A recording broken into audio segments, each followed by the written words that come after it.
If you look at those massive, crumbling, antique maps of the world from the 15th or 16th centuries, there are always these giant, terrifying blank spots at the edges. Oh, yeah. The areas they just had zero data on. Right, well, precisely. The cartographers back then would just draw, like, giant sea monsters with tentacles in those gaps. Or they would literally write, "Here be dragons," over the unknown areas. Because human nature absolutely abhors a vacuum. Yeah. I mean, when we cannot measure something or put it into a neat little box, we fill the void with myths or monsters, to make ourselves feel better. Yeah, that makes total sense. But then you pull up a modern satellite map on your phone today, and everything is perfectly gridded out. Right. Every square inch of the globe is photographed, categorized, pinned, and rated out of 5 stars. I mean, we really like things we can measure.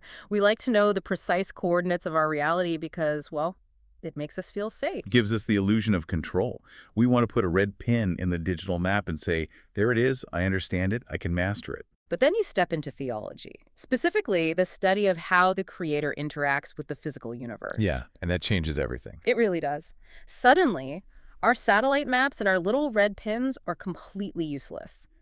We are trying to chart a reality that is simultaneously closer to us than our own heartbeat, and yet so far beyond our dimensional understanding that it just breaks every single measuring tool we have ever invented. Because we are dealing with categories that actively resist our attempts to pin them down. Spot on. So, welcome to Reformed Thinking. Today, we were pulling from the theological writings of Millard J. Erickson. Specifically, his extensive work on God's nearness and distance. Immanence and Transcendence. Yes. We're attempting to map out the unmappable today. We're looking at these two concepts and why getting this specific balance wrong might actually be the reason your prayer life feels broken right now. To set a proper baseline for this conversation, we really need clear definitions without all the academic jargon. Please, yeah. So when we say immanence, we mean God's presence and activity within the created universe. He is close, he is active, and he is intimately involved in the natural world and human history. Okay, so that is the nearness part. Right. And transcendence means God is distinct from, independent of, and superior to that universe. He's above and beyond the whole system. And this matters to you, listening right now, because leaning too far in one direction alters your entire worldview. It really does. It changes how you talk to God, how you view a thunderstorm, and how you understand your own value as a human being. I mean, if your concept of God drifts too far into immanence or too far into transcendence, the ripple effects touch every single aspect of your daily life. We can visualize this as a high-wire act. These two concepts are not isolated, standalone attributes of God, like his omniscience or his mercy. Right, they're more like the framework. Yeah, they dictate how God relates to the world across all of his attributes. For instance, God's love and God's justice also require a perfect balance. You cannot understand one properly without the other. That makes sense. And the same dynamic is at play for immanence and transcendence. So what happens if a person loses their balance on this high wire? What does falling off actually look like? Well, the dangers of hitting the extremes are massive. If we stress immanence too much, we lose the concept of a personal God. Oh, so. God gets completely absorbed into nature, which leads to pantheism. God stops being someone you can talk to and starts being just a mystical force in the trees, the rocks, and the rivers. Wow, okay. But on the flip side, if we stress transcendence too much, we lose the concept of an active God. He becomes so far removed, so incredibly distant, that we end up with deism. Which is the clockmaker idea, right? Exactly. Yeah. Yes, deism is the idea of a cosmic clockmaker who winds up the universe, sets it on a shelf, and then just walks away, leaving it to tick down on its own without any intervention whatsoever. Okay, wait, I think I have a way to picture this. You know when you are trying to tune a stringed musical instrument, like a guitar or a cello. If you pull the tuning peg too hard and make the string too tight, which would be over-transcendence in this analogy, it snaps. You get no music at all. God is so far away that the connection is severed entirely. Oh, that is a great analogy. But if you loosen the peg and the string is too slack, representing over-immanence, it just buzzes against the fretboard. Yeah, it produces no recognizable note. Right, it just blends into the background noise of the room. You need that precise, uncomfortable tension to hit perfect pitch. And that tension is thoroughly documented throughout the biblical texts. I mean, the writers of Scripture possessed a very robust understanding of a God who is both intimately close and vastly superior. Let's look at the evidence for that closeness first, the biblical reality of immanence, because the imagery they use is fascinating. It really is. In Jeremiah chapter 23, God asks rhetorically, "Can anyone hide in secret places so that I cannot see him? Do not I fill heaven and earth?" Then you have the Apostle Paul in Acts And 17. the Mars Hill speech. Yes. He is standing in front of all these Stoic and Epicurean philosophers in Athens, and he tells them, "He is not far from each one of us, for in him we live and move and have our being." You also find this heavy focus in the Old Testament poetry. The book of Job describes the breath of the Almighty giving life, actively sustaining the very air in our lungs moment by moment. Right? And Psalm 104 says that if God hides his face or takes away his breath, living creatures die and return to dust. The overarching point here is that everything depends on him constantly. It is an ongoing act of sustenance. And it is not just the big, spectacular miracles. I mean, I think that is a huge misconception people have. We tend to look for God only when the Red Sea parts or when a bush catches on fire but doesn't burn up. I want the blockbuster events. Yeah, we want the fireworks. But God is responsible for the regular, boring patterns of nature, too. If you look at the Gospel of Matthew, chapters 5 and 6, they attribute the sending of sunshine, the falling of the rain, the feeding of the sparrows, and the clothing of the wildflowers directly to the Father. He is at work within the ordinary daily rhythms of the planet. Yes, disjunctions between God and the natural world are just not sharply drawn in Scripture. Let's stop right there for a second. If God is in the sunshine, the rain, the birds, and the flowers, how does this actually differ from pantheism? That is the big question. Because pantheism teaches that the universe itself is God. So if God is in everything, aren't we basically saying the same thing? To be honest, it sounds similar on the surface, but the underlying mechanics are completely different. We can use a simple math equation to delineate the two worldviews. Okay, let's hear the math. In the orthodox view of immanence, God minus nature still equals something. Meaning he exists on his own. Right. God has an independent status outside of creation. He existed before the universe did. So if you remove the universe, God's still sitting there. Got it, okay. But in pantheism, God minus nature equals nothing, Oh, wow. because the universe and God are identical. Furthermore, in pantheism, nature minus God equals nothing because nature is all there is. So there is no creator separate from the creation. None at all. Pantheism has absolutely no room for a traditional creation event. God could not have existed before the creation of the natural order because he is the natural order. So in the biblical view, nature has no independent status from God, but God definitely has an independent status from nature. That is the perfect way to summarize it. That mathematical distinction clears up a lot of confusion. It keeps the creator and the creation totally distinct. But historically, a lot of very smart thinkers have struggled to maintain that distinction. Oh, constantly. When you look at the 19th and 20th centuries, there is a massive intellectual drift into heavy immanentism. The movement known as classical liberalism is the prime example of this drift. Now, before we go further, we should clarify that classical liberalism in theology has nothing to do with modern left-wing politics or, voting for Democrats. Right, right. We are talking about a specific theological movement from the 1800s. Yes. To understand this movement, we need to look at their worldview. Traditional theology operates with a multi-level reality. There is the natural realm where we live, and there's the supernatural realm. God resides outside the world and intervenes in it. Okay. But classical liberalism adopted what we call a single-story view of reality. Like a house with no upstairs. That is a great visual. For the liberal theologian of that era, there is no supernatural realm outside the natural. God is strictly within nature. Nothing is secular because God is supposedly at work everywhere and through everything that occurs. Which, I mean, it sounds lovely and poetic until you realize what it does to the concept of a miracle. It destroys it. Yeah. Friedrich Schleiermacher, who was a major figure in this movement, essentially said that every single event is a miracle. He claimed that miracle is simply the religious name for any event whatsoever. So if you take a conservative who views the virgin birth as a unique, miraculous intervention by God, the classical liberal would respond by saying, well, every birth is a miracle. But if every birth is a miracle, then the word miracle loses all its meaning. Spot on. The radical discontinuity of God stepping into history from the outside is completely lost. Saying every birth is a miracle sounds like a bumper sticker or maybe a cheesy greeting card you buy at the pharmacy. It completely undercuts the gravity of the supernatural. And they did the exact same thing with Revelation, didn't they? They generalized it. They absolutely did. For an extreme thinker like Schleiermacher, revelation is just any instance of conscious insight. Any insight. Yes, the Bible becomes a record of human insight about God, but it is not qualitatively different from other great literature. In this view, the writings of the prophet Isaiah or the Sermon on the Mount are viewed as quantitatively different, maybe just a bit more insightful or profound, but not qualitatively different from the writings of Plato or Goethe. So they just thought Isaiah was a really good poet. Essentially, yes. Yeah. Any truth you find anywhere is considered divine truth. The distinction between special revelation given directly by God and general revelation found in nature is completely obliterated.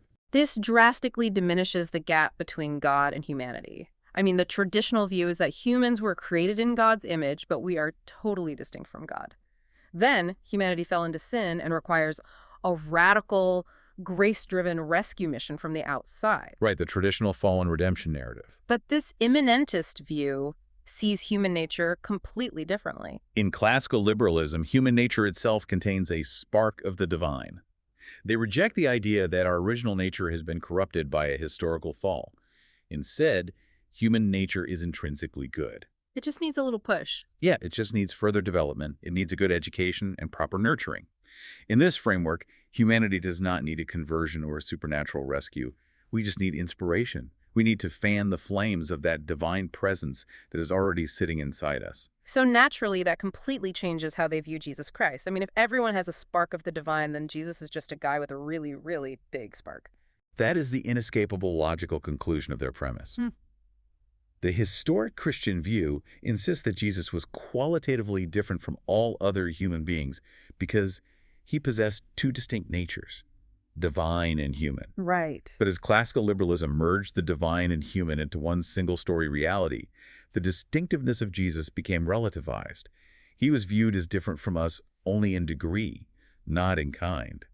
They argued he was simply the human being with the greatest God consciousness. There is a fantastic anecdote from Millard Erickson's own experience that illustrates this perfectly. Oh, I know the one you're talking about. He was participating in a series of ecumenical radio dialogues. During the discussion, someone made the standard point that Jesus was unique, and a process theologian in the room immediately shot back, "Jesus unique. Every human being who has ever lived is unique." That response is incredibly revealing. It tells you everything you need to know about the mechanics of that theology. If God is completely immanent within humanity, he is immanent within all persons in the same sense. They might concede a quantitative difference in how much God is present in a person, but they aggressively deny any qualitative difference in the manner of his presence, even when it comes to Christ. So moving on from that, another unconventional view of immanence comes from Paul Tillich. He was a very influential thinker who stood on the boundary between different philosophical movements in the 20th century. He was a fascinating guy, very heavily involved in existentialism. Right. Tillich argued that God does not exist as a being. Instead, God is being itself, or the ground of being. Now, Tillich meant this as a compliment to God, even though it sounds strange to our modern ears.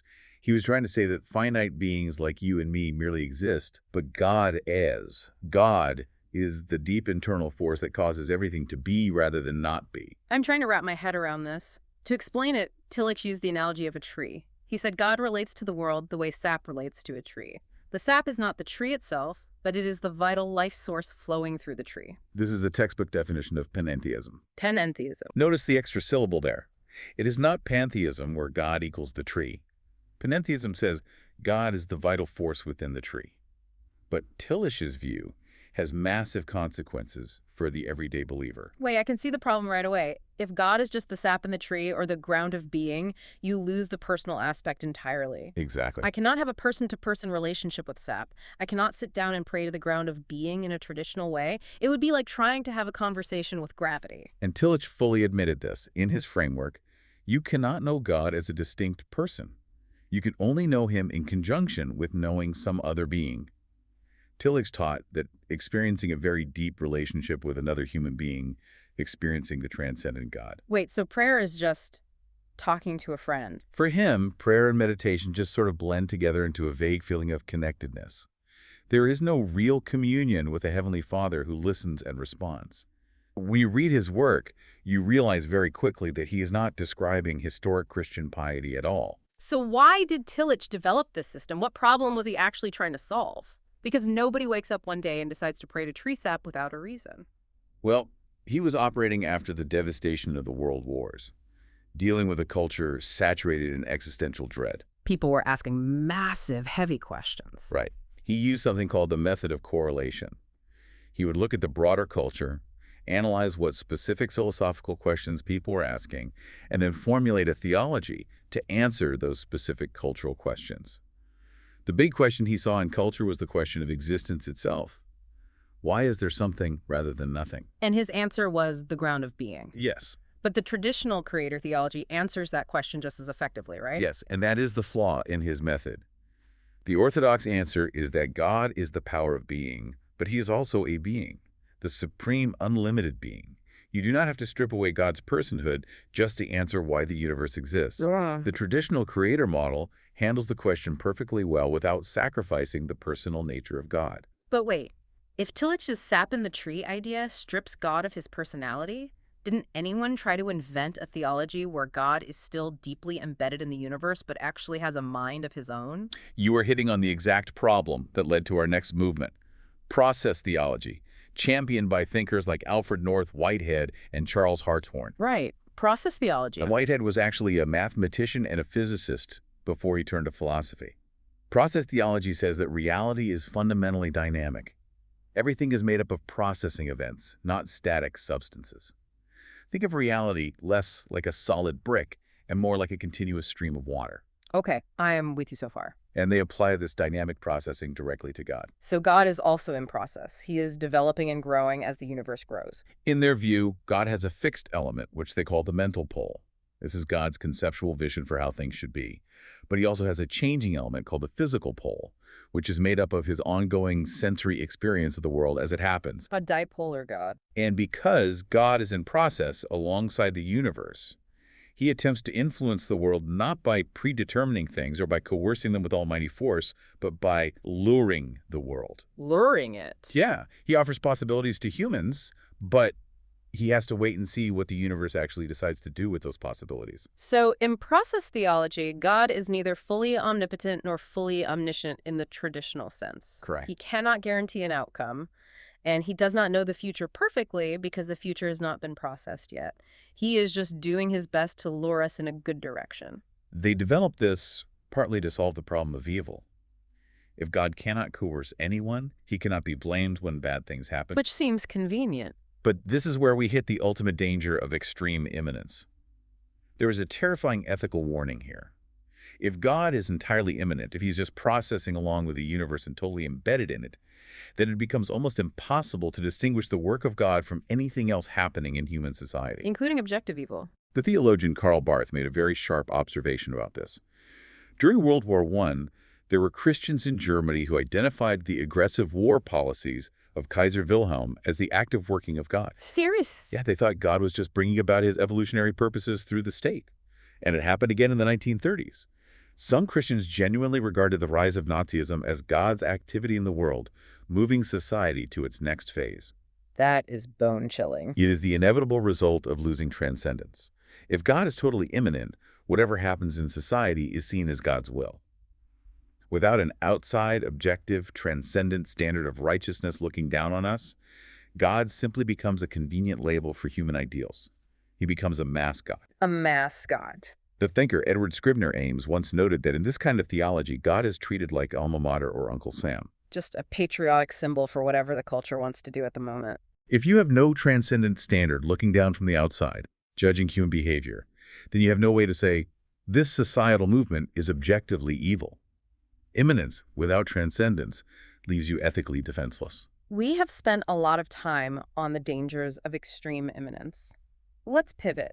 How do we correctly apply true biblical immanence? Because God is present and active, and that does have practical ramifications for how we live on a Tuesday afternoon. The first practical application is recognizing God's indirect action. God is not limited to working only through direct miraculous intervention. If you are sick and people pray for you and you experience a miraculous healing, that is obviously God. But if a skilled doctor uses modern medicine, orders blood tests, prescribes antibiotics, and cures you, that is also God's work. Medicine is a part of God's general revelation. The physician is a channel of God's immanent activity. That reframes so much of daily life. Or think about it in terms of finances. If someone is drowning in debt, finding a miraculous, anonymous check in the mail is an answer to prayer. But getting a job offer, waking up early and working hard to earn that money is just as much the active provision of God. He works through ordinary secular jobs. Another ramification is that God uses secular instruments on a global scale. He is not restricted to working only through Christians or the church. Yeah, you see that all over the Old Testament. Exactly. In biblical history, God used pagan nations. He used the empire of Assyria to chastise Israel. He called the Persian king Cyrus his shepherd to accomplish his plans. God can use secular organizations, businesses, or governments today to achieve good things that align with his purposes. There is also a massive ecological application here. If nature belongs to God and he is actively present within it, sustaining the molecules and the ecosystems, we cannot just plunder it out of greed. We are meant to steward it, not exploit it. And beyond ecology, we learn about God's character through the logic of creation. The universe has a definite pattern of logic, orderliness, and mathematical regularity. Because God is immanent within it, this gives us clues that God himself is logical and orderly. He is not chaotic. Right. He is not arbitrary or whimsical. The rationality of the universe reflects the rationality of its creator. Immanence also changes how we approach evangelism. If God is present and active within the whole created world, then he is also present and active within the lives of unbelievers, long before a Christian ever speaks to them. That is a very comforting thought. It really is. That means there are always connection points, sensitivities to the truth where the gospel can be directed. We are not bringing God into a completely empty room. We are pointing out the God who is already sustaining their very existence. That covers the nearness of God. Now we must turn to the other side of the equation. God's distance, his transcendence. He is separate from, independent of, and superior to nature and humanity. The scriptural basis for this is massive, especially in the book of Isaiah. Isaiah 55 says, "As the heavens are higher than the earth, so are my ways higher than your ways, and my thoughts than your thoughts." And in Isaiah 6, the prophet has a vision of the Lord seated on a throne, high and exalted. The problem we face today is how to define and conceptualize that transcendence. The Bible heavily relies on the traditional spatial model. It uses words like higher, above, and lifted up. Which makes sense for the time. Yeah, for ancient people living in a world without airplanes or satellites, it was entirely natural to equate superiority with physical elevation. The king sits on a raised throne. The gods live on the top of the mountain. But we live on a globe in a heliocentric system. Up for an Australian in Sydney is down for an American in Chicago. Since God is spirit and he does not have a physical body, we cannot plot his location on astronomical coordinates. If you launch a rocket into deep space and travel for 1,000,000 years, you are not physically getting closer to God's throne. So how do we conceptualize transcendence if we cannot use a physical map? Theologians have wrestled with this spatial problem for a long time. In the 20th century, Karl Barth offered a radical correction to the heavy immanentism we talked about earlier. In his early work, he introduced the concept of the unknown God, or the altogether other.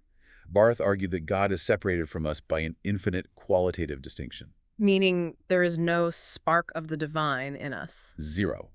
Barth said there is no remainder of likeness to God in fallen humanity. We cannot discover God through human effort, intellect, or cultural progress. Revelation must come, in Barth's famous phrase, vertically from above. We can never make God our possession or figure him out using a telescope. Søren Kierkegaard also tackled this. He's the one who really championed the idea of a qualitative distinction. He said the difference between us and God is a difference of kind, not a difference of degree. God is not just a highly amplified, superpowered version of a human being. To understand the difference between degree and kind, we have to look at how qualities cannot be reduced to quantities. No amount of accumulation can give you a new quality. Right. If you take ordinary cotton and you refine it and process it and weave it perfectly, it will never become silk. Right. Silk is fundamentally something else. Okay, let's make this practical. Humor me for a second. I want to try an analogy from Millard Erickson's book on you. It is called the Nussbaum's illusion. It perfectly illustrates how our brains get tricked into thinking a change in quantity creates a change in quality. Are you ready? I am ready. Walk me through it. So picture a small, hard, white spherical object in your hand. Okay. Like a golf ball. Yeah, like a golf ball, but Totally smooth, no dimples at all on it. Got it. We are going to call this a nis ball. A nis ball. Right. So you have one nis ball. Okay, I have one nis ball in my hand. Good. Now you add a second one. You have two nis balls. You keep adding them to the pile on your desk. 3, 4, 5, all the way up to 9 nis balls. 9 nis balls. They are all smooth, hard, and white. Then you add a 10th nis ball to the pile. Tell me what you have. I have 10 nis balls. Oh, wait. Tennis balls. Say it fast. Tennis balls. Suddenly your brain pictures a fuzzy green, completely different kind of ball. But obviously I don't actually have a fuzzy green ball. You nailed it. It is an intellectual illusion, a trick of language and the mind. Adding a 10th smooth white ball does not magically change the physical nature of the objects into fuzzy green tennis balls. You just have a larger quantity of the exact same material. You did not get a new quality. And Erickson applies this directly to theology. Adding quantities of human goodness or human knowledge or human morality never results in the new quality of divine perfection. You can accumulate all the human virtue in the world, you can stack up 1,000,000 good deeds, and it will never equal God. God is qualitatively distinct. Kierkegaard had a second concept to explain transcendence, which is dimensional beyondness. Instead of seeing God infinitely far away in our 3 dimensions, we should see God as existing in a totally different dimension. The easiest way to visualize this mechanism is the difference between a 2-dimensional horizontal plane, like a flat piece of paper, and a 3-dimensional vertical object, like a pencil. Okay. The pencil intersects the paper. It touches it, but it also transcends the flat paper completely. It is like asking, what color is middle C on a piano? It is an unanswerable question because sight and sound operate in completely different dimensions. You cannot measure a sound wave with a color wheel. Another great analogy is the presence of radio waves in a room. Right now, wherever you're sitting listening to this, the room is completely filled with radio waves carrying music, news broadcasts, and cell phone data. They are fully immanent in your space. Yeah. But they are entirely undetectable to your unaided ears. They exist in a frequency your human senses cannot access. Unless you introduce a receiver attuned to that specific frequency. You're hitting on the core issue.